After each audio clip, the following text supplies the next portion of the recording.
হামের প্রকোপে সারা দেশে বাড়ছে শিশু মৃত্যুর সংখ্যা। গত ২৪ ঘন্টায় হাম উপসর্গ নিয়ে রাজশাহী মেডিকেল কলেজ হাসপাতালে চিকিৎসাধীন ৪ শিশু মারা গেছে। এছাড়া ময়মনসিংহে ৩ এবং বরিশালে মৃত্যু হয়েছে ১ শিশুর। স্বাস্থ্য বিশেষজ্ঞরা বলছেন, দ্রুত টিকা নিশ্চিত এবং সচেতনতা বাড়ালে সংক্রমণ নিয়ন্ত্রণে আসবে। সহকর্মীদের তথ্য ও ছবিতে প্রতিবেদন।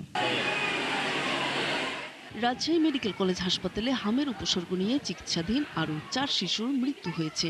এ নিয়ে এই হাসপাতালে এখন পর্যন্ত হাম উপসর্গে মৃত্যু হলেও ৫০ জন শিশুর।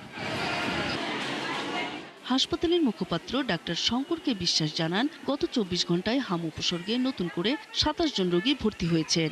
হামের উপসর্গের সাথে সাথে তাদের অন্য কোনো জটিলতা থাকছে কিনা, এটা অপুষ্টিজনিত বা প্রাদুর্ভাবের কোনো একটি কারণ কিনা বা জনস্বাস্থ্যের জন্য কোনো একটি হুমকি কিনা, এই বিষয়টি নিয়ে আমার মনে হয় আরও বড় পরিসরে গবেষণা প্রয়োজন। ময়মনসিংহ মেডিকেলে গত ২৪ ঘন্টায় হাম উপসর্গে আরও ৩ শিশুর মৃত্যু হয়েছে।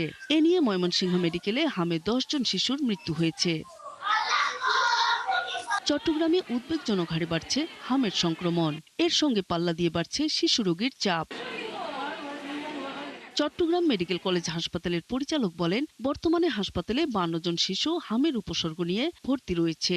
এটা ট্রিটমেন্ট মূলত হচ্ছে সিমটোমেটিক ট্রিটমেন্ট। যদি কোনো কমপ্লিকেশন না হয়, যদি নিউমোনিয়া না হয়, যদি ডায়রিয়া না হয়, যদি এনকেফেলাইটিস ডেভেলপ না হয়, তখন আমরা হামের যে ট্রিটমেন্ট, সিমটোমেটিক ট্রিটমেন্ট, রিপোর্ট আসুক না আসুক, আমরা কিন্তু ট্রিটমেন্ট শুরু করে দিচ্ছি।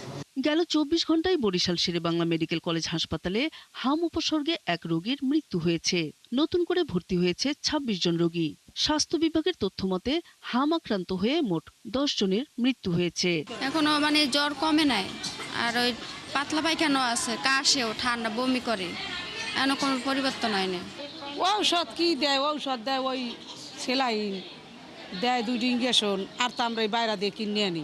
নেত্রকোনায় গত ২৪ ঘন্টায় নতুন করে আরও ১৩ জনের শরীরে হামের উপসর্গ দেখা দিয়েছে। এ নিয়ে মোট ১৬৪ জনের শরীরে হামের উপসর্গ পাওয়া গেছে। হাম উপসর্গ নিয়ে ফেনীতে ১৩ শিশু সদর হাসপাতালে ভর্তি হয়েছে। চিকিৎসকরা জানান, হাম উপসর্গ থাকায় ভর্তি শিশুদের নমুনা সংগ্রহ করে পরীক্ষার জন্য ঢাকায় পাঠানো হয়েছে। নূর তাজমিন নীর, ৭১।